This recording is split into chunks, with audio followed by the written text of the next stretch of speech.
Hi all. Speech and hearing science മേഖലയിൽ ഒരു നല്ല കരിയറാണ് നിങ്ങൾ ആഗ്രഹിക്കുന്നത് എങ്കിൽ ഇന്ത്യയിൽ നിങ്ങൾക്ക് പഠിക്കാൻ സാധിക്കുന്ന ആ മേഖലയിലുള്ള ഏറ്റവും ടോപ്പ് ഇൻസ്റ്റിറ്റ്യൂട്ട് ആണ് all India institute of speech and hearing, short form Ayush. അപ്പോ ആയുഷിന്റെ എൻട്രൻസ് എക്സാമിന്റെ 2025 നോട്ടിഫിക്കേഷൻ വന്നിട്ടുണ്ട്.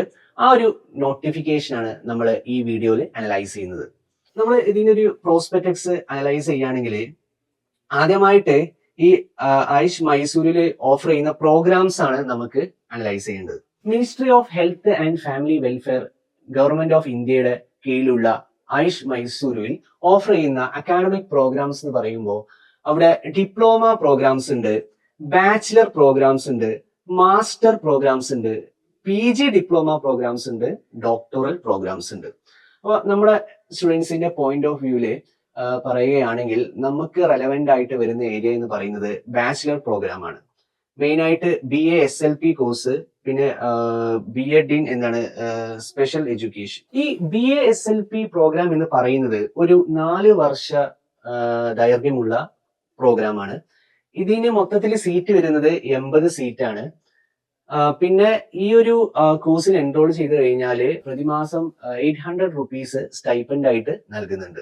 പിന്നെ ഈ BEd ഇൻ സ്പെഷ്യൽ എഡ്യൂക്കേഷൻ എന്ന് പറയുന്ന പ്രോഗ്രാം 2 വർഷ ദൈർഘ്യമുള്ള പ്രോഗ്രാം ആണ്.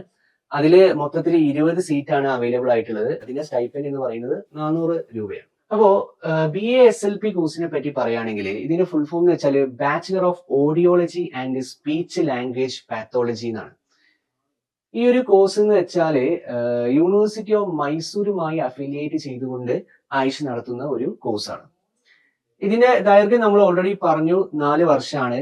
ആ 4 വർഷം എന്ന് പറയുമ്പോൾ അതിൽ 6 സെമസ്റ്റേഴ്സ് ഉണ്ടാവും, പിന്നെ 1 വർഷം ഇന്റേൺഷിപ്പ് കാര്യം.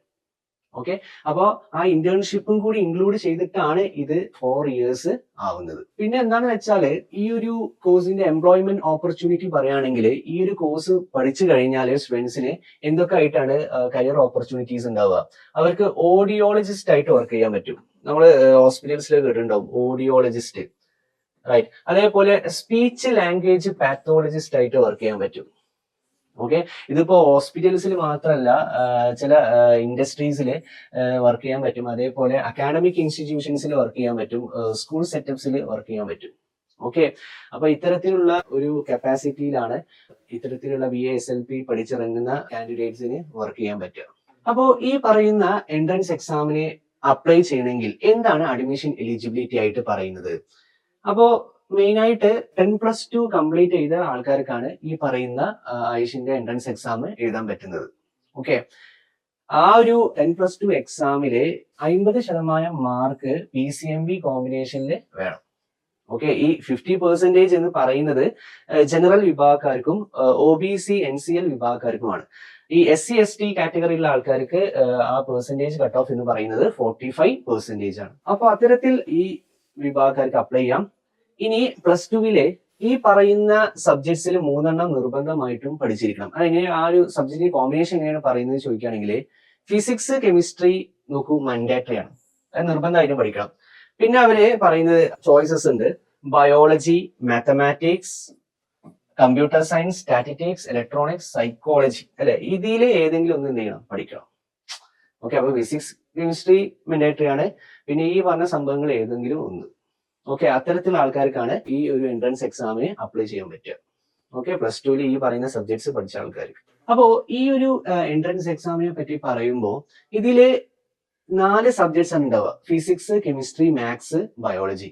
അതില് ആ 4 സബ്ജക്ട് ഉള്ളതില് കാൻഡിഡേറ്റ് അതിൽ 3 എഴുതേണ്ടത്. ഓക്കെ, അതായത് ഫിസിക്സ് കെമിസ്ട്രി, അതായത് ബയോളജി, അല്ലെങ്കിൽ ഫിസിക്സ് കെമിസ്ട്രി മാത്തമാറ്റിക്സ്, ആ ഒരു രീതിയിലാണ് എഴുതേണ്ടത്. അപ്പോ BA SLP കോഴ്സിന്റെ ഫീ സ്ട്രക്ചർ നമ്മൾ അനലൈസ് ചെയ്യുകയാണെങ്കിൽ ജനറൽ ആൻഡ് OBC വിഭാഗക്കാർക്ക് ഫസ്റ്റ് ഇയറിൽ 24,701 റേറ്റ് ആണ് വരുന്നത്. പിന്നെ സെക്കൻഡ് ആൻഡ് തേർഡ് ഇയറിൽ 18,951 വരും. പിന്നെ ഇന്റേൺഷിപ്പിന് 19,572. ഓക്കെ, പിന്നെ SC ST PWD physical disability ഉള്ള ആ ടൈപ്പ് കാറ്റഗറി ആണെങ്കിൽ അവർക്ക് കുറച്ച് ഫീസിന് റിഡക്ഷൻ ഉണ്ടാവും. ഫസ്റ്റ് ഇയറിൽ 21,891, സെക്കൻഡ് ആൻഡ് തേർഡ് ഇയറിൽ 16,741, ഇന്റേൺഷിപ്പിന് 16,762. പിന്നെ ബാക്കിയുള്ള കാറ്റഗറീസിനുള്ള കറസ്പോണ്ടിങ് ഫീസ് ഇവിടെ കൊടുത്തിട്ടുണ്ട്. അതായത് ചില ഫോറിൻ കാൻഡിഡേറ്റ്സിനും ഈ പറയുന്ന ആയുഷ് എൻട്രൻസ് എക്സാം എഴുതിയിട്ട് അവിടെ എൻറോൾ ചെയ്യാൻ പറ്റും. അവർക്കുള്ള ഫീ ഡീറ്റെയിൽസ് ആണ് US$ ടേംസിലൊക്കെ കൊടുത്തിട്ടുള്ളത്. ഓക്കെ, എന്തായാലും നമ്മളെ സ്റ്റുഡൻസിന് നമ്മൾ പെർട്ടിക്കുലർലി ഫോക്കസ് ചെയ്യുന്ന ഈ general SC, ST, PWD categories ആണ്. ബാക്കിയുള്ളത് നമുക്ക് അത്ര റെലവെന്റ് അല്ല. അപ്പോൾ ഈ ഇൻസ്റ്റിറ്റ്യൂട്ടിന്റെ ഫെസിലിറ്റീസ് ഈ പറയുന്ന പ്രോസ്പെക്ടക്സിൽ നിങ്ങൾക്ക് കാണാം. അത്യാവശ്യം ഒരു ഓൾ ഇന്ത്യ ലെവൽ ഇൻസ്റ്റിറ്റ്യൂട്ടിന്റെ എല്ലാ ഫെസിലിറ്റീസും ഇവിടെ അവൈലബിൾ ആണ്. പിന്നെ ഇവർ നടത്തുന്ന പല ആക്ടിവിറ്റീസിന്റെ ഇൻഫോർമേഷൻസ് ഉണ്ട് ഇവിടെ. അപ്പോൾ ആയുഷിന്റെ എൻട്രൻസ് എക്സാമിന് ഓൺലൈനിലായിട്ട് അപ്ലൈ ചെയ്യുമ്പോൾ അതിന്റെ ലാസ്റ്റ് ഡേറ്റ് എന്ന് പറയുന്നത് മെയ് 15 ഓക്കെ, അപ്പൊ മെയ് 15 മുന്നേ ആ ഒരു ഓൺലൈൻ ആപ്ലിക്കേഷൻ പോർട്ടലിൽ നിങ്ങൾ കറക്റ്റ് ആയിട്ട് ഡീറ്റെയിൽസ് ഫിൽ ചെയ്യുക. ആയുഷ് എക്സാമിന്റെ ആപ്ലിക്കേഷൻ പോർട്ടൽ വിസിറ്റ് ചെയ്യാൻ വേണ്ടിയിട്ട് www.ayushmysore.in എന്ന് പറയുന്ന ലിങ്ക് ഉപയോഗിക്കുക. അപ്പൊ ഈ പറയുന്ന ആയുഷ് എൻട്രൻസ് എക്സാം കണ്ടക്ട് ചെയ്യുന്നത് 13 സിറ്റീസിലാണ്. ഇന്ത്യയിലുള്ള ഈ 13 സിറ്റീസിൽ ഇപ്പൊ നമുക്ക് കംഫർട്ടബിൾ ആയിട്ടുള്ള സിറ്റീസ് പറയുമ്പോൾ കേരളത്തിൽ ഇപ്പൊ കോഴിക്കോട് സെന്റർ ഉണ്ട്, തൃശ്ശൂർ സെന്റർ ഉണ്ട്. കോഴിക്കോടും തൃശ്ശൂരാണ് ഇപ്പൊ കേരളത്തിലുള്ള സെന്റേഴ്സ്. ഓക്കെ, പിന്നെ നമ്മൾ അടുത്തുള്ള സെന്റേഴ്സ് നമുക്ക് ബാംഗ്ലൂർ കൺസിഡർ ചെയ്യാം, ചെന്നൈ കൺസിഡർ ചെയ്യാം, വേണമെങ്കിൽ ഹൈദരാബാദ് കൺസിഡർ ചെയ്യാം. ഓക്കെ, മൈസൂർ കൺസിഡർ ചെയ്യാം.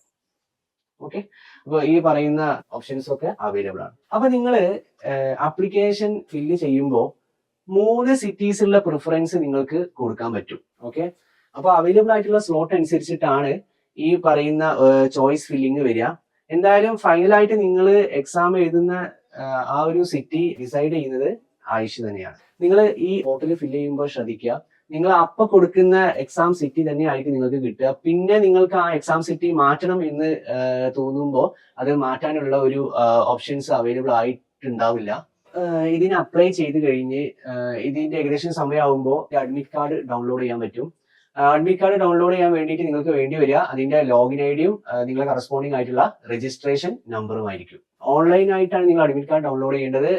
പോസ്റ്റ് ആയിട്ട് ഒരിക്കലും നിങ്ങൾക്ക് അഡ്മിറ്റ് കാർഡ് ആയുഷിന്റെ ഭാഗത്തുനിന്ന് അയക്കുന്നതല്ല. ഒക്കെ നോർമൽ ആയിട്ടുള്ള എക്സാമിന്റെ അതേപോലെ തന്നെയാണ്. നിങ്ങൾ ആയുഷിന്റെ എക്സാമിന് പോകുമ്പോൾ കൊണ്ടുപോകേണ്ട സാധനങ്ങൾ എന്തൊക്കെയാണ് ചോദിക്കുകയാണെങ്കിൽ നിർബന്ധമായും അഡ്മിറ്റ് കാർഡ് കൊണ്ടുപോകണം. പിന്നെ നിങ്ങളെ വാലിഡ് ആയിട്ടുള്ള ഫോട്ടോ ID പ്രൂഫും കൊണ്ടുപോകണം. അപ്പൊ ആ photo ID proof pan card ആവാം, ഡ്രൈവിംഗ് ലൈസൻസ് ആവാം, വോട്ടർ ID ആവാം, പാസ്പോർട്ട് ആവാം, ആധാർ കാർഡ് ആവാം. ഓക്കെ, അപ്പൊ ആധാർ കാർഡ് നിങ്ങളൊക്കെ ഒറിജിനൽ ഇല്ലെങ്കിൽ നമ്മൾ വെബ്സൈറ്റിൽ നിന്ന് ഡൗൺലോഡ് ചെയ്യുന്ന ആധാർ കോപ്പിയും ഉപയോഗിക്കാമെന്നാണ് ഇവര് പറയുന്നത്. ഓക്കെ, പക്ഷെ നിങ്ങൾ മനസ്സിലാക്കേണ്ട കാര്യം ആ പറയുന്ന സാധനം എന്താവണം, കറക്റ്റ് വാലിഡിറ്റി ഉള്ള സാധനമാണോ, എക്സ്പയറി ഡേറ്റ് കഴിഞ്ഞ സാധനം ആവരുത്. അപ്പൊ നിങ്ങൾ ഈ ആയുഷ് എൻട്രൻസ് എക്സാമിന്റെ ആപ്ലിക്കേഷൻ സെക്ഷനിൽ കൊടുക്കുന്ന കാറ്റഗറി സർട്ടിഫിക്കറ്റ് ഒക്കെ നിങ്ങൾക്ക് ഇതിന്റെ കൗൺസിലിംഗ് സെക്ഷനിൽ ഹാജരാക്കേണ്ടി വരും. ഓക്കെ, നിങ്ങൾ അതിൽ സെലക്ട് ചെയ്യുകയാണെങ്കിൽ ആ ഒരു കൗൺസിലിംഗ് സ്റ്റേജിൽ അതിന്റെ ഒക്കെ ഒറിജിനൽ കോപ്പി ഹാജരാക്കേണ്ടി വരും. പിന്നെ ശ്രദ്ധിക്കേണ്ട വേറൊരു പോയിന്റ് എന്താന്ന് വെച്ചാല് ഇതിന്റെ ആപ്ലിക്കേഷൻ സമയത്ത് ഇവര് മൊബൈൽ നമ്പർ ചോദിക്കും, പിന്നെ ഇമെയിൽ അഡ്രസ്സ് ചോദിക്കും. ഓക്കെ, അതൊക്കെ ആക്റ്റീവ് ആയിട്ടുള്ള മൊബൈൽ നമ്പർ ആവണം, ആക്റ്റീവ് ആയിട്ടുള്ള ഇമെയിൽ അഡ്രസ്സും ആവണം. കാരണം എന്ന് വെച്ചാൽ അതൊക്കെ OTP വെച്ചിട്ട് വെരിഫൈ ചെയ്യാനുള്ള ഒരു സ്റ്റേജ് അതിലുണ്ട്. ഓക്കെ, ഇവരെ ഇമ്പോർട്ടന്റ് ആയിട്ടുള്ള മെസ്സേജ് ഇവര് ഈ പറയുന്ന നമ്പറിലോട്ടും ഈ പറയുന്ന മെയിൽ അഡ്രസ്സിലോട്ടുമാണ് കമ്മ്യൂണിക്കേറ്റ് ചെയ്യുക. അപ്പൊ നമ്മൾ വേറെ ആരുടെങ്കിലും നമ്പറോ മൊബൈൽ നമ്പറോ അല്ലെങ്കിൽ ഇമെയിൽ അഡ്രസ്സോ കൊടുത്തോണ്ട് കാര്യം ഉണ്ടാവില്ല. ഇപ്പൊ ചില ആൾക്കാർ ഈ അക്ഷയയിൽ നിന്നൊക്കെ അപ്ലൈ ചെയ്യുന്ന ആൾക്കാരുണ്ട്. അവര് അപ്പോൾ അവിടുത്തെ ആൾക്കാരെ നമ്പറോ മെയിൽ അഡ്രസ്സോ ആണ് കൊടുക്കണമെങ്കിൽ നമുക്ക് അതിന്റെ ഒരു പ്രോപ്പർ ആയിട്ടുള്ള കമ്മ്യൂണിക്കേഷൻ കിട്ടില്ല. അപ്പൊ നിങ്ങൾ അപ്ലിക്കേഷൻ ഫില്ല് ചെയ്യുമ്പോൾ വളരെയധികം ശ്രദ്ധിക്കുക. നിങ്ങളെ SLC ബുക്ക്, അതേപോലെ നിങ്ങളെ ഒഫീഷ്യൽ ആയിട്ടുള്ള IDസിലുള്ള പേര്, അതേപോലെ പാരന്റ്സിന്റെ പേരൊക്കെ കറക്റ്റ് സ്പെല്ലിംഗ് ആവാൻ ശ്രമിക്കുക. പിന്നീട് എന്തെങ്കിലും അതിലെ പ്രശ്നങ്ങൾ ഉണ്ടെങ്കിൽ അത് അഡ്മിഷൻ ക്യാൻസൽ ആവാനുള്ള ഒരു സാധ്യത ഉണ്ടാവും എന്നാണ് ഇവരുടെ പ്രോസ്പെക്ടക്സിൽ പറയുന്നത്. അപ്പൊ ആയുഷ് മൈസൂര് അവരെ ഡിഫറെന്റ് പ്രോഗ്രാംസിലുള്ള എൻട്രൻസ് എക്സാം കണ്ടക്ട് ചെയ്യുന്നുണ്ട്. നമുക്ക് റെലവെന്റ് ആയിട്ടുള്ളത് ഇപ്പൊ BASLPയുടെ എന്താണ് എൻട്രൻസ് എക്സാം ആണ്. അപ്പൊ അതിന്റെ അപ്ലിക്കേഷൻ ഫീ എന്ന് പറയുന്നത് ജനറൽ OBC EWS വിഭാഗക്കാർക്ക് 1625 SC ST PWD വിഭാഗക്കാർക്ക് 1225 ആണ്. അപ്പോൾ ഈ ഒരു എക്സാം എഴുതി കഴിഞ്ഞിട്ട് ഇതിന്റെ റിസൾട്ട് ഇവരെ വെബ്സൈറ്റിൽ വരും. അപ്പൊ ഇതില് സെലക്ടഡ് ആയിട്ടുള്ള കാൻഡിഡേറ്റ്സിന് സെപ്പറേറ്റ് ഇൻഡിവിജ്വൽ ആയിട്ടുള്ള മെസ്സേജ് അവർ അയക്കില്ല. മീൻസ് കമ്മ്യൂണിക്കേറ്റ് ചെയ്യില്ല, മെസ്സേജോ അല്ലെങ്കിൽ മെയിൽ ചെയ്യില്ല. അതിന്റെ എല്ലാ ഡീറ്റെയിൽസും ഈ ഒരു വെബ്സൈറ്റിലാണ് ഉണ്ടാവുക. അപ്പോൾ നിർബന്ധമായിട്ട് ഈ ഒരു വെബ്സൈറ്റിലൂടെയാണ് എല്ലാ കാര്യങ്ങളും ഇവര് അറിയിക്കുന്നത്. ഓക്കെ, നമ്മള് മെയിൽ വരും, മെസ്സേജ് വരും കരുതി ഇരിക്കേണ്ട ആവശ്യം ഇല്ല. ഇവിടെ കൗൺസിലിംഗിന്റെ ഡീറ്റെയിൽസ് നോക്കുമ്പോൾ കുറച്ചും കൂടി ഒരു സ്ട്രിക്റ്റ് രീതിയിലാണ് ഇവർ പറയുന്നത്. അതായത് റാങ്ക് ലിസ്റ്റ് പ്രകാരമാണ് ഇവർ ആ കൗൺസിലിംഗ് നടത്തുക. ആ കൗൺസിലിംഗ് നടത്താൻ നിങ്ങൾ ആ മൈസൂർ അവരുടെ ക്യാമ്പസിൽ പോകേണ്ടി വരും. ആ കറക്റ്റ് പറഞ്ഞ ടൈമിൽ തന്നെ അവിടെ റിപ്പോർട്ട് ചെയ്യണം. റിപ്പോർട്ട് ചെയ്തിട്ടില്ലെങ്കിൽ ആ കാൻഡിഡേച്ചർ ക്യാൻസൽ ആവുമെന്നാണ് അവർ പറയുന്നത്. അതേപോലെ അന്ന് തന്നെ അവിടെ അഡ്മിഷൻ എടുക്കണം, അതിന്റെ ഫീസ് അടക്കണം. അപ്പൊ ആ കാര്യങ്ങളൊക്കെ കറക്റ്റ് ആ പ്രിസ്ക്രൈബ്ഡ് ആയിട്ടുള്ള ഡേറ്റിലും ടൈമിലും ചെയ്തില്ലെങ്കിൽ കിട്ടിയ ആ ഒരു ചാൻസ് പോവും എന്നുള്ള രീതിയിലാണ് ഇവർ പറയുന്നത്. അതേപോലെ കൗൺസിലിംഗിന്റെ സമയത്ത് ഇവർ പറയുന്ന ഡോക്യുമെന്റ്സ് കറക്റ്റ് ആയിട്ട് ഹാർഡ് കോപ്പീസ് കൊണ്ടുവരണം. അതേപോലെ അതിന്റെ സോഫ്റ്റ് കോപ്പീസ് കൊണ്ടുവരണം. അതിന്റെ 2 എക്സ്ട്രാ കോപ്പി വെക്കണം എന്നുള്ളതൊക്കെ ഇവിടെ വളരെ ഡീറ്റെയിൽ ആയിട്ട് പറയുന്നുണ്ട്. ഒരു പാസ്പോർട്ട് സൈസ് ഫോട്ടോ, അതേപോലെ സിഗ്നേച്ചർ, ഈ പറഞ്ഞ കാര്യങ്ങളൊക്കെ പ്രിസ്ക്രൈബ്ഡ് സൈസിലും പ്രിസ്ക്രൈബ്ഡ് ഫോർമാറ്റിലും ഒരു പെൻ ഡ്രൈവിൽ കൊണ്ടുവരാൻ ഇവര് പറയുന്നുണ്ട്. അപ്പൊ ഇങ്ങനത്തെ കാര്യങ്ങളൊക്കെ വളരെ എന്ത് ചെയ്യുക, ശ്രദ്ധിക്കുക. ഇതൊന്നും കറക്റ്റ് ആയിട്ട് അവിടെ റിപ്പോർട്ട് ചെയ്തിട്ടില്ലെങ്കിൽ അത് നമ്മുടെ ചാൻസ് ക്യാൻസൽ ആവാൻ കാരണമാവുമെന്നാണ് ഇവരെ പ്രോസ്പെക്ടസിൽ പറയുന്നത്.